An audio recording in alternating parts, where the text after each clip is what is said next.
do without you. There we go. Impact. So Elizabeth, go ahead. Impact.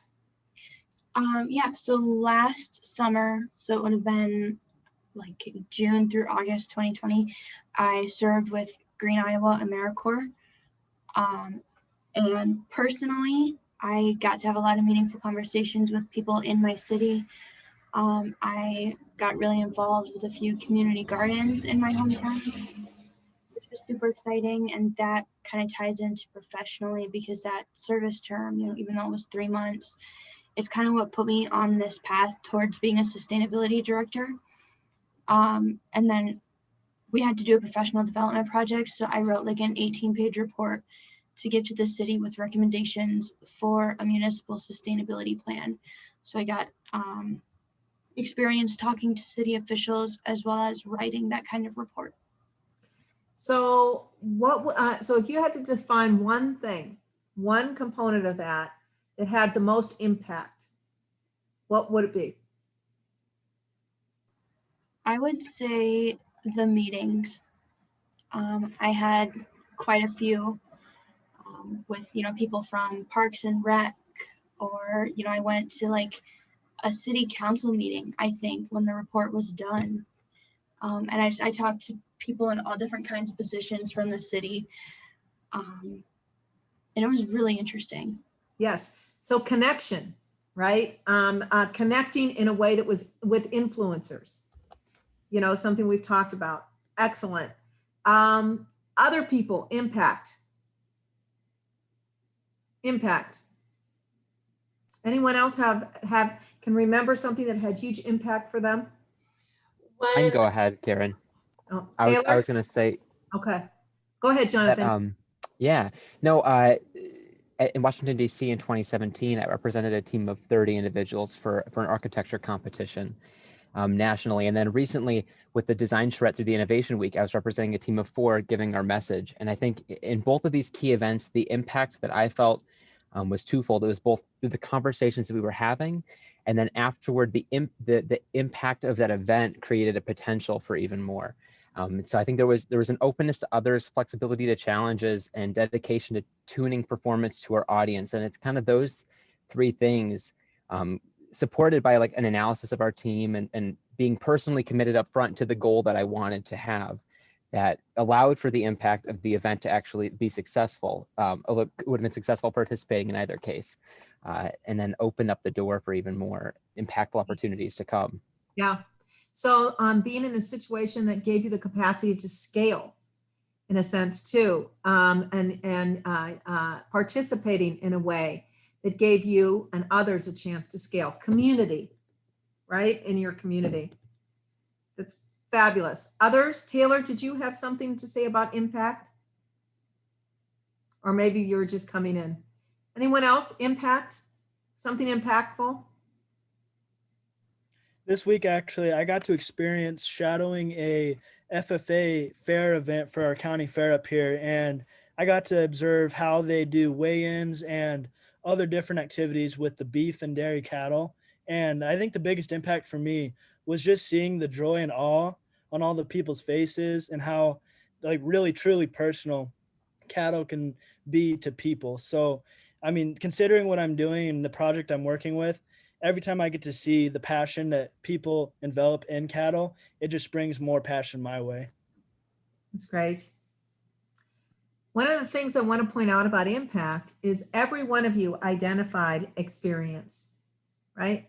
An experience that you had with others in relationship. And we talked about that as experience change beliefs, which drive behavior, which create culture and result in outcomes. So that cycle is so critical, and how you experience that impact is also what you're doing with others, which was what Jonathan pointed to in Elizabeth's project as well. So I just wanted to really, I want you to think about, as we're talking here, when we talk about influence, impact, solutions, to tie them into things in your own life. Because in July, we are going to be talking a lot about what are your plans? What is your message? Dennis Muhlenberg will be speaking. Our next meeting is July 7th. Dennis Muhlenberg will be speaking about strong messages. So I'm going to get us started today and connect. I would like, you know who I am, Clayton Mooney, welcome. Can you introduce yourself besides being the person that is responsible for my fresh lettuce delivery every 2 weeks? Yes, hi everybody. I'm Clayton Mooney, co-founder and CEO of Nebullam.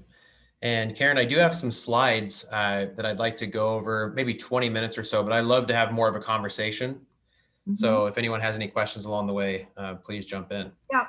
So Clayton, I'll give a brief overview of impact and talking about impact from a theoretical sense, and then I'll transfer all right over to you. And then these are ISU students, faculty, staff. We have Paul Willard here and Mani Mina, who are coach innovation. And I'm trying to see who else we have here. So I'm just happy to have you all together. And Clayton, you do have to talk about at some point your poker playing story, how you started your innovation. Absolutely, it's in the slides. Okay, all right. I'm just going to briefly go over some notes about impact here. One moment. And I am recording. Thank you, Elvis. All right. So you know we're in Radar Ready. We're looking at today is outcomes and impacts. And we're talking about, and then in July, we move into messages, maps, and tools, and coaching. These are the things that you will do as you prepare for your meetings with one of our innovators in residence.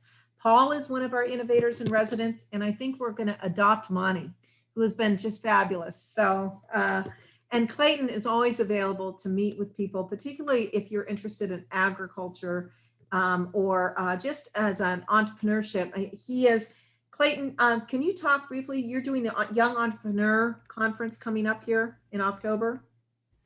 Yes, so outside of my full-time responsibilities with Nebullam, I also put on an annual event called Young Entrepreneur Convention. It's back this year for our 5th annual event. It's taking place October 30th, Saturday, October 30th, on campus at the Iowa State University Student Innovation Center. Okay, so more to be continued. It will appear on our Student Innovation website. You will be able to register for that. And you can anticipate some really terrific content from globally. Okay, impact. We're going to talk about impact. What does it look like? What are the building blocks? Some legacy, some tools that are common in our industry to talk about impact, some models, and some logistics. So I just want to talk about impact a little bit in terms of it should say you can't direct the impact. Impact is the wake of work, right? Impact is an outcome. So actually you're not driving impact. What you're doing is work that is impactful. You're doing things that result in a specific, measurable, and weighable benefits. And in some cases, consequences, right? So you can't direct the impact, but you can direct the work. So impact is an outcome of work you deliver, and it's measurable. So keep that ruler in mind. If you can't measure it, the value is questionable, right? Impact is rarely identified for its full value unless there's context. So I find this is very true with young entrepreneurs and innovators, as well as faculty. Very common with faculty and staff and students is they capture that they do things that are impactful, but they fail to define them. They fail to talk about them to others. They fail to put them in context. So because you don't talk about them, build a model to discuss them and share them or scale them, people don't understand the value that you're bringing. The anticipation, I was working with a group of women, and this is very common with women, and the comment was made that people should recognize our value because we're contributing and serving all the time. And what I told them is, if you can't tell people how to value you and what's valuable, you who know the value, then how do they know how to appreciate it? So we are teaching people how to understand the impact of the value that we create. And that is our responsibility, to teach people how to understand our value, not to expect that they will just automatically be wowed and awed. It is an educate, cultivate, solicit process. Educate, right? Tell them what the metrics are. Cultivate, build relationship with them so they can experience it. And solicit, get them to collaborate and participate in the experience with you. So the significance and recognition of the impact, being known as being impactful, is directly related to your effort in promoting, elevating, and reporting the value. That is reporting and promoting is putting the period. Evangelizing the impact is putting the period on the value you create. It's finishing. And rarely do people finish. Okay. So what does impact look like? We talked about micro, macro, and mind-blowing, right? So on the micro level, tactically, what does it look like day to day? It looks like money, dollars. It looks like professional success. It looks like a reputation. It's a series of daily behaviors, right? And it looks like it makes you more competitive. These are things that are impactful: building a reputation, daily practices, the capacity to influence through the money that you make and the money that you spend, invest, right? But what on a macro level, impact looks like relieving pain. That's how we recognize impact, or solving a problem, something measurable, right? But mind-blowing, impact looks like a paradigm shift. In other words, you've given people an experience that changes their beliefs, drives new behavior, right? Creates a culture that results in outcomes, right? Those are the things, that is the prize. One moment. So impact relies on actionable insight as opposed to information and instruction, right? So let's look at our pyramid. Impact is in the differentiating profile. Look at the blue. What's static is public knowledge, public information and data. Impact is the territory of knowledge, right, which is relevant information and data, and wisdom, which is the meaning of the information and data, right? So it looks at patterns, it connects dots. It's differentiated knowledge and data. That's how you move to impact. So when we think about impact, our responsibility and being impactful, our responsibility is to direct people's gaze and our focus toward value so that we aren't just transacting, right? We have to steward and shepherd the value of who we are, what we do, and what we offer. These are public advancement tools. Impact is public advancement. It's advancement in a very public and transparent way. It's not delivering a commodity that then disappears, right? This for that. It is something that moves people, shifts people from one state to another, shifts industry from one state to another. So a lot of times we talk about SMART goals, specific, measurable, attainable, relevant, and timely. I have a diagram for that. And remember, you can access these recordings anytime. And when I talk about advancement, I think about process models. I think about current and future state models, or models that make transparent the how we get to where we go, not just the what, right? So these are some ways that we direct people's gaze. We do these practices, we give them models. We talk about our SMART goals. and practice SMART goals. We give people a sense of current state and future state, an experience of change. We give them models of how to get there. Those are the tools of public advancement. So what does that look like? This is a process. This is a current and future state model, right? Show them where you're taking them.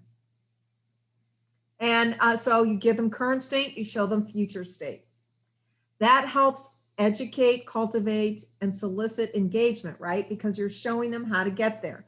You've got to promote and report. Show them a process model, right? Give them something that helps them figure out how to solve a problem. Give them something they can carry away with them. Give them models for how to measure value. Make it transparent for people how to advance, right? These are just common models, but these types of models, and we're going to talk a lot more about models, help people understand how you're being impactful, how you are changing them, your world. And so when you think about your impact, think about there is no impact without being transparent and reporting and promoting the value. So impact is the wake you leave as you seed and deliver on the value you promise. It's the wake, right? It's what happens as you go forward, as you seed, plant, and deliver on the value you promise. It is inevitable. Impact is inevitable. It is an outcome, not an action. It's not a verb, right? So to leave an impact requires conversion from one state to another. This is an experience of evangelization. So it's consistent with a hero story. So we start with awareness, desire, knowledge, action, and reinforcement. So we create awareness. What is it that we're doing? And we asked people, can I share with you? Can I give you a sense of what we're doing and how we're doing? We look at desire. We tap into people's desire. We align to the things that solve problems, identify problems, relieve pain, inspire. Okay? We provide knowledge, information. We act, so we collaborate with people in action that changes things, people, places, things, and ideas. And we reinforce it. We affirm them for participating, reaffirm the value. So this is a process of these steps over and over. So as we think about impact, my statement is, if you don't see it and you don't know what you can't measure, right? You can't see and know what you can't measure. So when I think about impact, I think about simple things that we do, which is educating people about value. Focus on what is unique, relevant, and evidence-based, right? Look at outliers. Associate with influencers. These are all impactful behavior. Align your insights to action and measure them, right? Utilize media, electronic and verbal, especially. Writing things in documents anymore is usually it's something people put on their desk. We are moving too fast to do written documentation.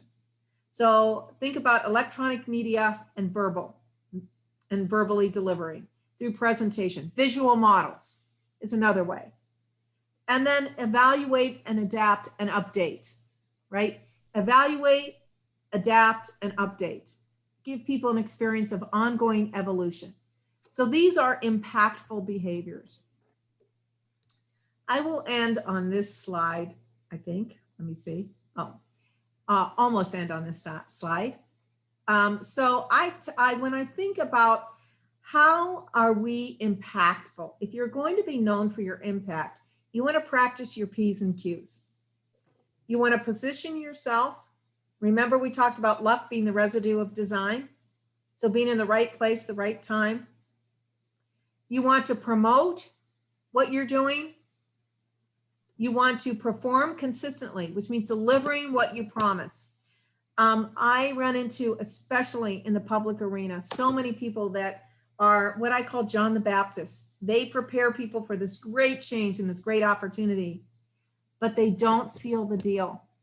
They don't deliver. So they're known as having great conversationalists, great idea bringers, but not performance. So performance is actually finishing. You participate, right? Actively. You preempt. So you get there before someone else does. You anticipate people's needs. You anticipate opportunity. You anticipate the next trend. You anticipate a problem. You prognosticate, right? So you look at the future. You really forecast way out there. Yeah. Also, you pardon. Whoops. You pardon. So you forgive easily because that creates relationship. You allow people to make mistakes. You allow people to be less than. You allow people to show up how they are, and you are generous. And you also allow yourself, and you acknowledge your mistakes. You live in that state of being pardoned. That creates a lot of grace and relationship. You would be surprised how the people that most easily have impact do that easily. And then the cues. Question, quote, remember what people say and quote it back to them. That is so affirming. That has huge impact with, especially if you're engaging with influencers. It means I was remembered. I was seen and known. Quantify and deliver quality. So a couple things about impact. I think about rights. Being in the location, right? So being in the right place at the right time with the right mindset and the right people. And again, that's all by design. That's all by how you show up, particularly with people. Remember the things that people discussed as impactful before this. It was relationships. It was the experience of putting themselves in the right place at the right time with the right mindset, which is a learning and collaboration mindset with the right people who could move things forward. The other thing about location is and rights is relocate your ego. Ego will always assert its right to defend, own, and advocate. That is not typically the behavior of someone who is impactful, defending, owning, and advocating. So those are behaviors, those are challenging. It's a natural instinct, but you have to be very mindful. Also, give up your right to be offended. That is probably one of the things that has gotten me furthest in my career. It makes me safe. It makes me credible. It makes me humble and graceful. And I know you probably can't say humble and be humble. You can't say I'm humble and be humble. But it is one of those things that reminds me that I have no right to be offended. I have no right to anything, basically. I do have an invitation to participate. And just a reminder, and I keep bringing it up, you can be right or you can be married.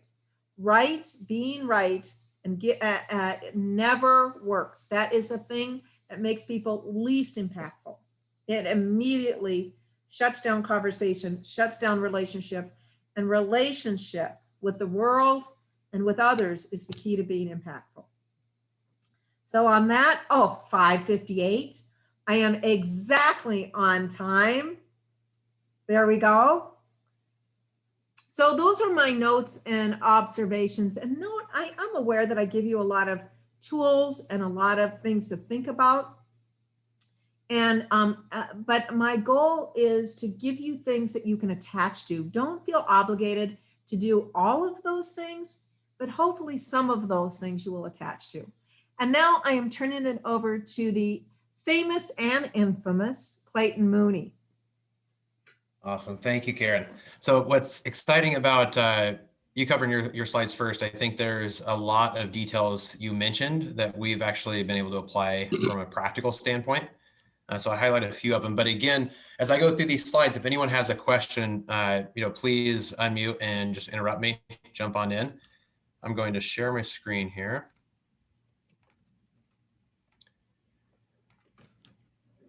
My other computer screen's being a little wonky, so I'm hoping if I just keep it like this and filter through, just don't look on the left-hand side and get spoilers of what's happening next slide. So I wanted to start with, my story and, my past careers don't make a lot of sense on a resume. And I wanted to cover that just to show everyone, where I started and how my mind thinks about problem solving and having a larger impactful outcome. But I'll start with, I was born and raised in a small family farm in Southeast Iowa, just outside of a town called Blakesburg. And in 2008, one second, let me make this a little bit bigger here. There we go. In 2008, I transferred to Iowa State University, business economics, transferred in as a junior, planned to go off to law school and become a patent attorney. And I lasted 2 semesters before I dropped out to pursue an entirely different career. As Karen mentioned, that career was in poker. So when you think about poker, probably, in casinos, playing high stakes, have the chips in front of you, about 10% of my poker career was playing live tournaments between Las Vegas for a World Series of Poker every summer, through Western Europe for European Poker Tour stops. But the reality of most of my time, about 90% of it, actually looked at just staring at screens with a bunch of online poker tables open for about 16 hours a day, playing about 40 tables of online poker at once, about 3,000 hands an hour, a few million hands of poker a year. And I treated it like a business. I did coaching and charged an hourly. I played my own stakes and brought on investment. And then I also invested in smaller stakes players and taught them the game. And very much a mathematical science to me. Had a good career. A couple of years in, woke up on a morning in April of 2011 to receive this message. And it was from the Department of Justice that they had seized all of the online poker sites in the US because it wasn't regulated. So they confiscated everybody's funds, shut down the sites, and I had a decision to make to either return to school and try to at least get a bachelor's and become an adult, or to move abroad to keep playing poker.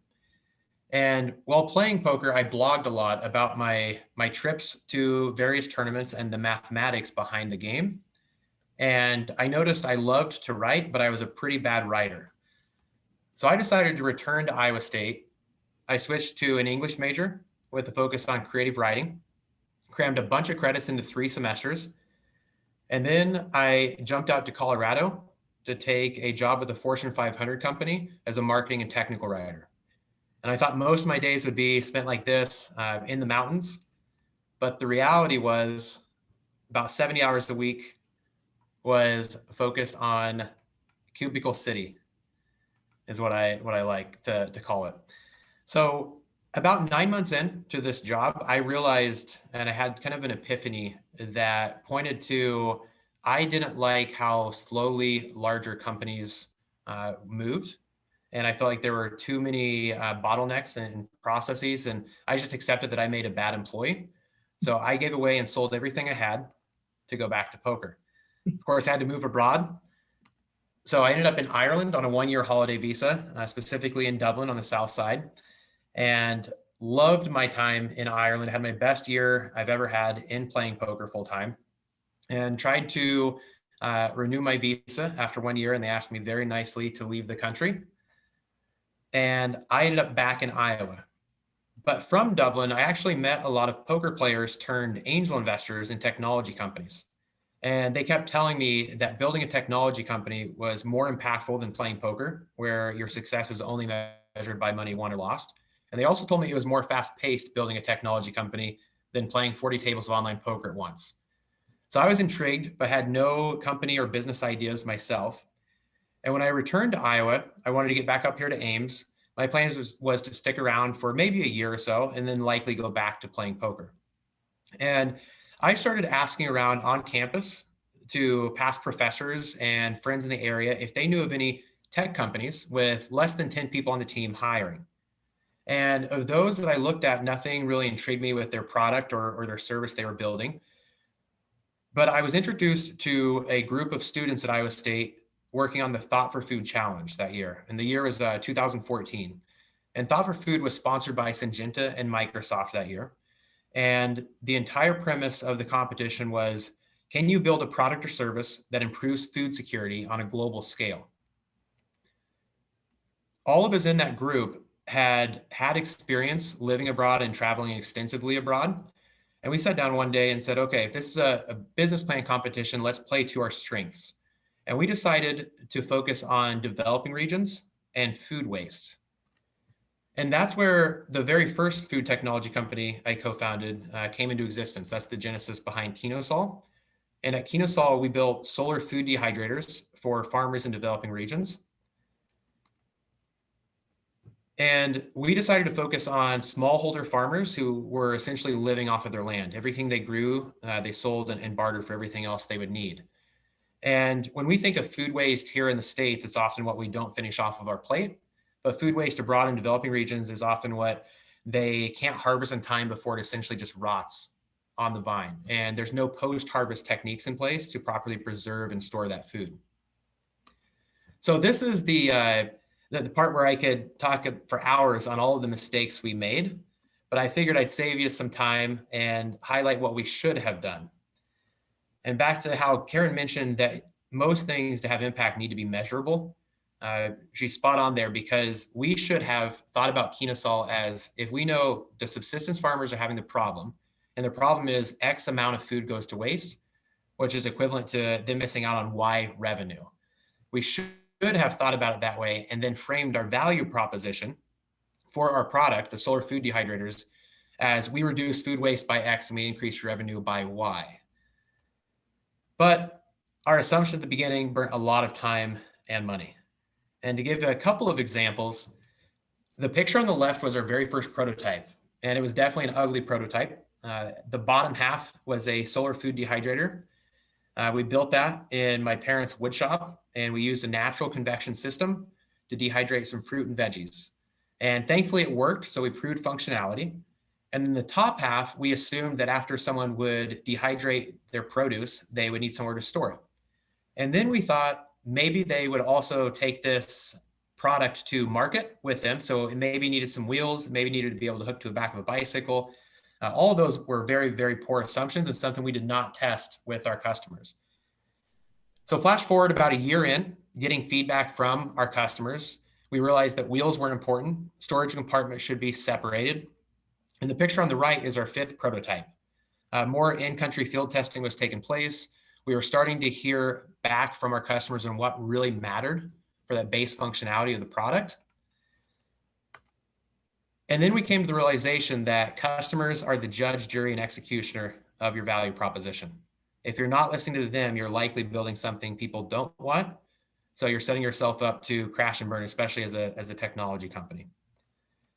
But we also learned that value propositions must have numbers and stats assigned to them. Just like Karen mentioned, they have to be measurable.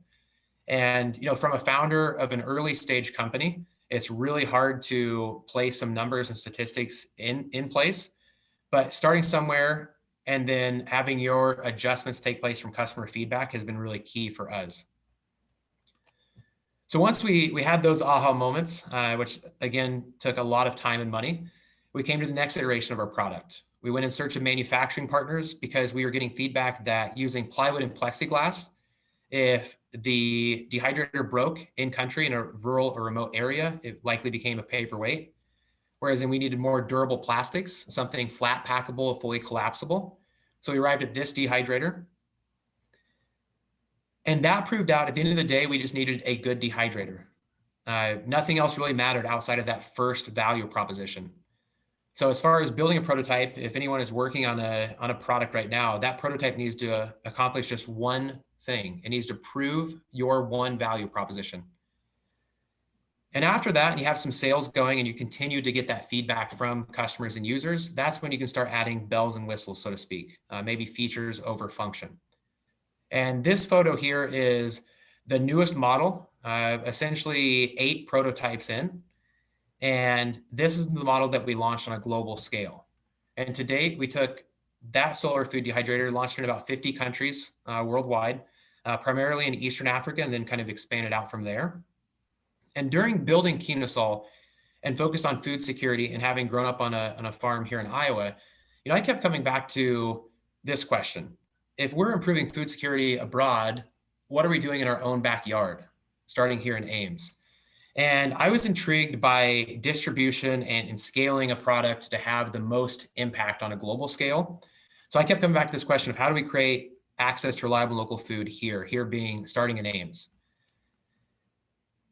Now I'm going to jump over to the second food technology company I've co-founded, Nebullam, and that is what I'm full-time with today. And while that question was in the back of my mind, I was also blogging a lot about the mistakes and ups and downs of building a food tech company. And I had a past college friend, Dane Poole, who today is Nebullam's co-founder and CTO. He reached out to me and said, I've been reading your blogs and I'm pretty intrigued by indoor farming, but I think most indoor farms get it wrong with their approach to technology and how they grow the food. So we took a look at the industry, and indoor farming is pretty antiquated. And when I say indoor farming, it's everything from hothouses to greenhouses to vertical farms you see making the news today. But an average indoor farm takes 7 years to reach profitability. And that's because, as you can see from this photo, there's a lot of parts required. So everything is horizontal and stacked. So more parts equal more problems. You need large amounts of aisle space for your team members to go to and from the plant sites. And there's very little software that's positioned in the day-to-day operations. And at the end of the day, it's just longer payback period. And again, 7 years for an average indoor farm to reach profitability. So Dana's design took all of that approach and those methods and flipped them. Instead of going horizontal, we went vertical. So this is our very first ugly prototype, so to speak, of our vertical growing equipment. It's essentially a plant wall growing a bunch of lettuce. Everything you see on one side is mirrored on the other side. And then we started to realize what really mattered for payback periods and how to help an indoor farm become profitable faster. And that's where mobility comes in. So if you think of our plant wall today, it's essentially a dry cleaning rack for your plants. So instead of people going to the plants, you can bring the plants to the people. We've also mobilized the lighting and our irrigation. By mobilizing the lighting, we were able to reduce lighting costs by 2/3. By mobilizing the wall of lettuce itself, we're able to eliminate the need for aisles, so it's more food per square foot. And at the end of the day, our software acts as the on-site horticulturalist. So it maintains the parameters to keep healthy, happy plants growing. And our thesis around all of this was Nebullam growing technology can help an indoor farm become profitable in less than 2 years. So we set out to prove this. And in May of 2019, we established our model farm here in the Iowa State University Research Park, where we're headquartered today. We went in search of manufacturing partners because, again, we got to a stage where we needed to reach out for help, and especially having a strategic partnership for bringing our small prototypes of maybe 10 feet long to commercial scale. So it could be, in this case, 40 feet long and produce about 3,000 pounds of lettuce every year out of 200 square feet. And at this stage, we were proving out our unit economics, our payback period to make sure all of those numbers lined up. And we were growing lettuce varieties, microgreens such as broccoli sprouts and microradish, herbs such as basil. And our business model was all of our revenue was coming from wholesaling to restaurants and grocers. So when we started to think about value propositions and what could be measured, our pitch was to take samples into a local area restaurant here in central Iowa or a grocer, give them some samples and let them see how fresh the lettuce could remain, and then show them that every single week we could be delivering to them the same time. And every single week we were harvesting. So our value proposition in wholesaling was 52 weeks a year, we'll be here, we'll be delivering fresh local food. So everything was going okay. We were growing revenue a few percent month over month, and then COVID hit. And at this stage, we had a bunch of lettuce growing. We lost essentially all of our revenue overnight, and we had to ask ourselves, what is our next step? And thankfully, we have a team full of people who have previously started companies before. So all of us can put on that founder hat. And that was key to helping us move forward, because in a span of 6 days, we decided to go from wholesaling B2B to a direct-to-consumer lettuce subscription service. So we launched eatlettuce.com 6 days after restaurants started closing down. And thankfully, that business model has really taken off for us. So in 2020, we delivered almost 3,000 pounds of lettuce, a couple hundred pounds of microgreens, a couple of bullet points that I'm really proud of for the team, and how the team is positioned, not only our product, but our service and our attention to customer service. Right now, only 1 in every 20 people who are subscribing are churning. And to give you an idea, the national average for meal kit delivery services is 60% churn. So they're losing 6 out of every 10 people who sign up. We also believe in sustainability, and it starts with our packaging and how we recycle and reuse our delivery bags and ice packs. Right now, 85% of our subscribers recycle and reuse. And then the last statistic that I'm most proud of is the average harvest to delivery time is just 180 minutes. Every Wednesday morning, we're harvesting and delivering throughout the Ames, Boone, and Nevada areas. Every Thursday morning, we're harvesting and delivering throughout the Ankeny and Des Moines area. And now that we have a different set of customers, I think that's very important to understand and always be adapting. Like Karen had mentioned, taking that data and showing that now working with consumers, our feedback cycle is much shorter. If we want to scale, we need to be very attentive to that detail and be able to take feedback from a subscriber and try to implement and help that change by the next time we do a delivery. And more recently, we've been reaching out to all of our subscribers for one-on-one calls. Our team member, Jack, handles all of our customer success. And the number one value proposition that now we're letting our subscribers tell us to reconfirm our assumption is our lettuce has 4 times the shelf life from the average lettuce that's on a grocery store shelf. And because of that, they can always expect to have a fresh salad. And then today, we also build in public, which I'll cover here more in a second, but essentially we've made all of our metrics public. And the 2 metrics that we focus on is our active subscriptions. So in this farm location, we're up to about 130 subscribers.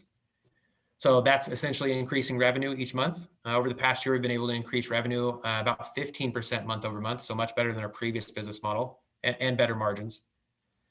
And then the other metric we focus on is churn rate. At the end of the day, if you're not listening to your customers, they're likely to unsubscribe, especially in a subscription-based business model. So again, it's so important for us to provide them with a high quality service and have multiple touch points to read and get their feedback. So today our churn rate is below 5%, and that's something I'm really proud of the team for. And just a reminder, to grow your impact, no matter what business or what position or what title you have, you should be able to make some data-driven decisions. And if you're building a company, having those metrics in place that keep you accountable to your customers, your shareholders, your team, and all of your prospective customers, shareholders, and team as well is very important. So when we think of impact, at Kenosol, we went from located here to product in a lot of countries. Learned a lot of lessons through distribution and what it's like launching a new product into many different areas. With Nebullam, we have our next steps mapped out. And it's similar, but it's expansion throughout the US. And we just finished raising our 3rd round of investment. So in 2017, we raised a small friends and family round. End of 2018, early 2019, we went through Y Combinator and raised an angel round. And then more recently, this year, we just wrapped up our seed round. And our seed round allows us to complete the rest of our indoor farm here in Ames, which will support 300 weekly subscribers. It's about 1,000 square feet of production space. And then allows us in Q4 of this year to launch our next Nebullam farm location, which we're looking at Iowa City, Cedar Rapids, or Des Moines at this time. In Q1 of next year, we're looking to expand outside of the Midwest. We'll go and raise a Series A that'll allow us to get to 35,000 square feet. And then likely a year later, we'll raise a Series B that allows us to 10X from there. And because our company is capital intensive, we've had to go out and raise venture capital. So a lot of venture capitalists and investors want to see our path to 100 million in annual recurring revenue, which is exciting for us because that allows us to continue to think big. And especially with now, most of our investors are a mix between Iowa and California. It allows us to think about, yes, we're only at one location now, but 24 months from now, we could be at a few dozen locations. And that's pretty exciting. And at the end of the day, it's our belief that a company's survival is based on building, or in our case, growing something people want. And again, it all comes down to your customer if you are building a company or a product, because they're everything to your value proposition, everything to measure those results, everything to make more data-driven decisions so you can actually accomplish the next milestones. And on that, I wanted to open up to questions, but if anyone thinks I can help in any way, whether it's team building, fundraising, feedback on product, there's my email address. Please reach out anytime. Our website nowadays, eatlettuce.com, if you want to learn more about Nebullam. And then building in public, like I mentioned earlier, January 1st this year, we decided to go into building in public and just share all of our metrics openly. Every couple of weeks, we share those across the Nebullam social media channels. But then we go more in depth with lessons learned and many areas I've lit money on fire trying to build companies. I blog about at openclayton.substack.com, which is just a free newsletter. Thank you all. Questions for Clayton? Actually, I have one. you can Oh, go. sorry. You can go first. First, I would like to tell you thank you for your PowerPoint. You seemed like you had to start over many different times. What would you say would be advice for like restart our different projects that we may have to work on? Okay, so I think I heard most of the question, but it did cut out a little bit. But yeah, so we've had to kind of pivot, go different directions. So advice around how to better be open to that. Was that the question? I would say yes, to be open to that, but also to be like willing to pick yourself up and start all over, because it seemed like you started poker, and when that didn't work, you had to restart something else. Yes. So this is dark, but I think it's important to figure out something in life that is worth suffering for. With poker, I'm very grateful for that career, and I'm grateful to have made money in playing cards for a living. But at the end of the day, I had an epiphany of the success being measured, in just dollars won or lost. That can disconnect you from reality quite a bit. And the second I started working on what would become Kinosol, I realized that there's a lot more out there. And to build a product that then someone uses, a couple thousand miles away, so far I have not found something more rewarding than that, especially just for knowing you actually are making an impact on a global scale. As far as if you start a direction and life forces you to take another direction, one trick that I've done is instead of noticing the writing is on the wall, let's say you're building a company and you run into a problem and either you change direction or the company dies. I have found that it comes down to the rhetoric and the word choice you use. So instead of saying, this isn't working and we have to pivot, or we royally screwed it up and now our backs are against the wall, we've treated it more like just an experiment. So when the team sat down and we ended up pivoting to a direct-to-consumer business model, we came up with multiple ideas. We came up with the idea of searching for an off-taker agreement. We came up with the idea of essentially giving away that next batch of lettuce and then hoping that things around COVID would change within the next 30 days. And ultimately, when we decided the direct-to-consumer, everybody was in agreement that it was an experiment. And we told ourselves we'd give ourselves 2 weeks to pick up 5 subscribers to see if it would even work. Because we were about to announce on our social medias that everything was changed. We're no longer just a technology company that in the background is providing food to restaurants and grocers. Now, all of a sudden, we want to be your farmer. And using the word choice of experiment, I think really helped the team embrace that. And in the past, it's helped us embrace experiments that have not worked and we've had to step away from as well. Yeah, very good insight, Clayton. I think that is an incredibly helpful. Thank you. That's a mindset and very good. Chun Hong? Yeah, I mean, I really cannot believe like you give up on like being a patent attorney. I have experience like taking that exam in Korea, and I almost make the first round. But only reason I was like trying to be a attorney was like my parents couldn't handle my tuition here, but I didn't really want it to be. But it's like attorney make a lot of money. That's like the only reason that time. But I really didn't want that, so I gave up being a attorney, and I end up like in Australia working, and it's like tons of work. I mean, I slept like 1 hour or 2 hours. Like, what is like the biggest reason you like give up like being a attorney and like? Yeah, so it sounds like very similar to a lot of my decisions around that time were more materialistic. And I thought, okay, this is a good career. It's a respected career. Starting pay can be good. I can appreciate the grind of it, moving up to hopefully, eventually make partner somewhere. And having that realization, when I make, like I mentioned, I make a bad employee. I also was not a very good student. Where I remember winning a poker tournament online the night before semester finals, and I just didn't go to semester finals the next day. And that was the writing on the wall for me. I said, I want to really focus on one thing, and whatever that one thing is, I want to give it 110%. And if there's anything else in my way that's going to be there as a hurdle, that's going to be an opportunity cost. So I'm grateful for every up and down that I've experienced. But at the end of the day, most times what you want to do, or at least that next step. Okay. So Clayton, I was wondering, I had a question for you. When I think about your impact, something that motivates you is, from what I'm hearing, is changing there's a social good element in almost everything you do.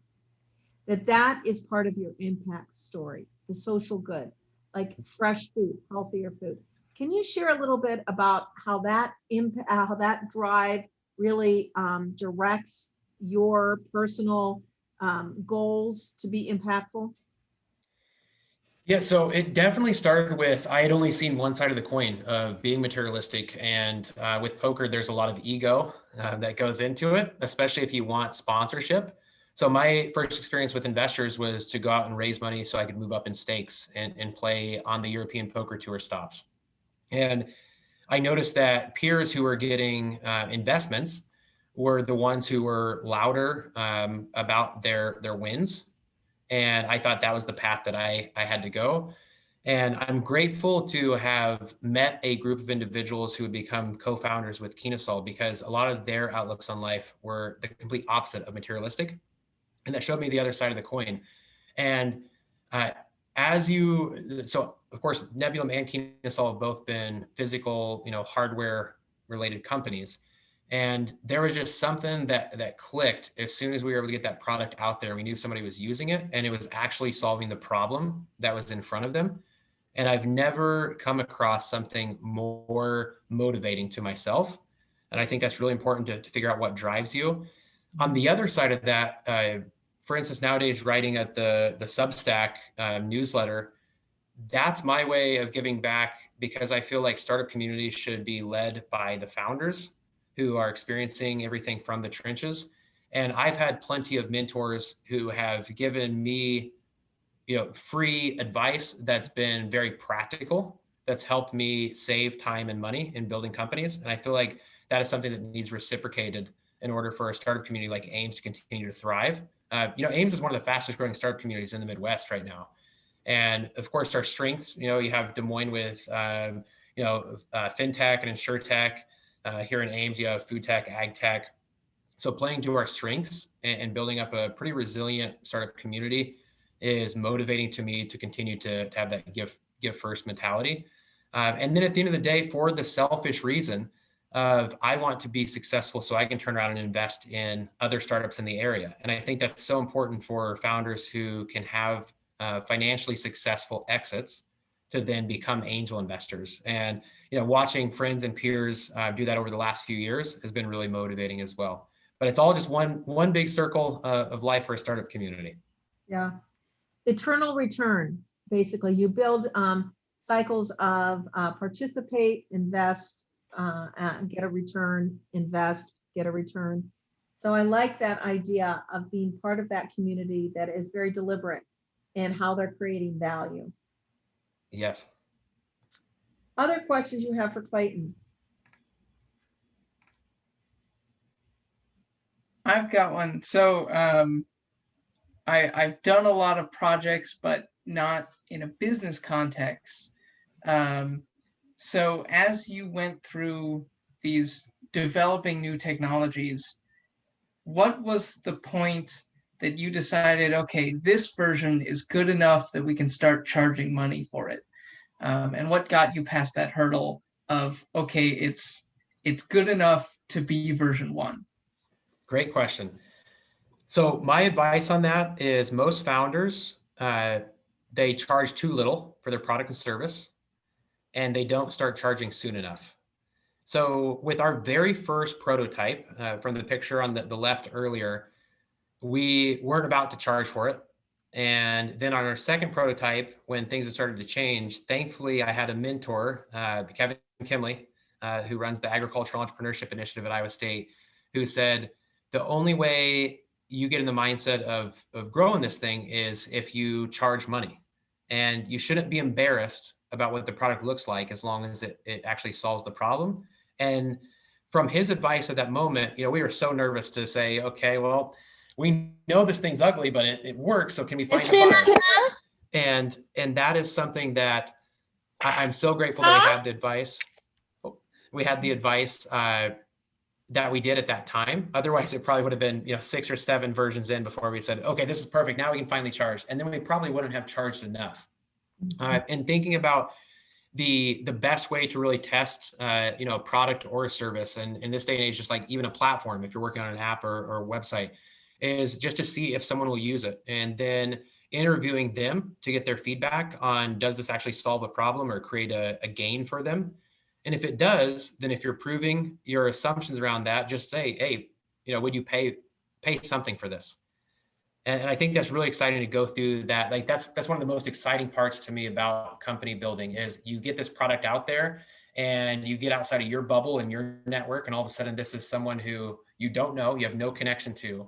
And then they state, okay, I'll try this. And if they do, will they transact and actually pay you for it? And from a project standpoint that could potentially turn into a business, I think it's really, really important to get that transaction sooner rather than later, because your mindset for responsibility and accountability very much changes when you have paying customers compared to when you don't have paying customers. Mm-hmm. Mm-hmm. Yep. Very good. Any other questions for Clayton? I know we are at 6:31, but I don't want to cut anyone off if you have questions. Mani? And I wanted to thank you, Clayton. And I wanted to let you know that I'm a faculty of industrial design as well as in electrical engineering. And I know of your company because more than one of our students found your dryer.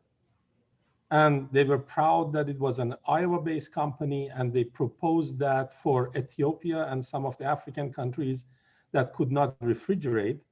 So they tried a solar version of that, and they're doing to the World Bank and all these other places to say that we should distribute that. So the inspiration came from your company.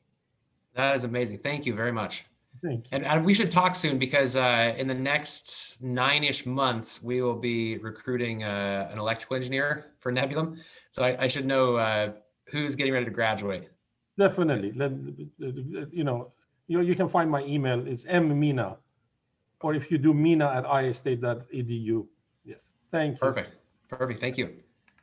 One of the things you want to talk about being impactful is sometimes as young people, I think we get caught in the trap of thinking that we have nothing to offer. So we take information in, and then we don't offer anything back. We don't think about offering anything back. So when I was coaching a student recently, I coached him. He wanted to engage with his mentor, and I had him engage. And the last question I advised him to ask his mentor was, what can I do for you? And that was so shocking for the student to think about, what do I do for somebody who makes millions of dollars, who makes billions of dollars? But we can help them evangelize their message. You just saw potential connection between Monty and Clayton. Let me, your business, let me help spread the word of your business. So I think with Clayton, what does impact and helping him be impactful, and how are we impactful for Clayton, is talking about what he does and evangelizing both his story and his product. And the same thing, and that's what happened just between he and Mooney, he and Monty. So when you think about leaving this environment, how are you magnifying and scaling what you are getting here? And how are you engaging even with each other? Okay, so I want you to think about not just being a receiver, but a transmitter of value, right? And a sharer and magnifier and scaler of value. So make everything count at least twice.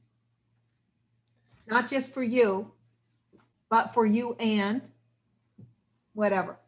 Okay. Clayton, thank you so kindly. As always, you are highly insightful and entertaining, and I'm really grateful for your continued contribution to our students and our people.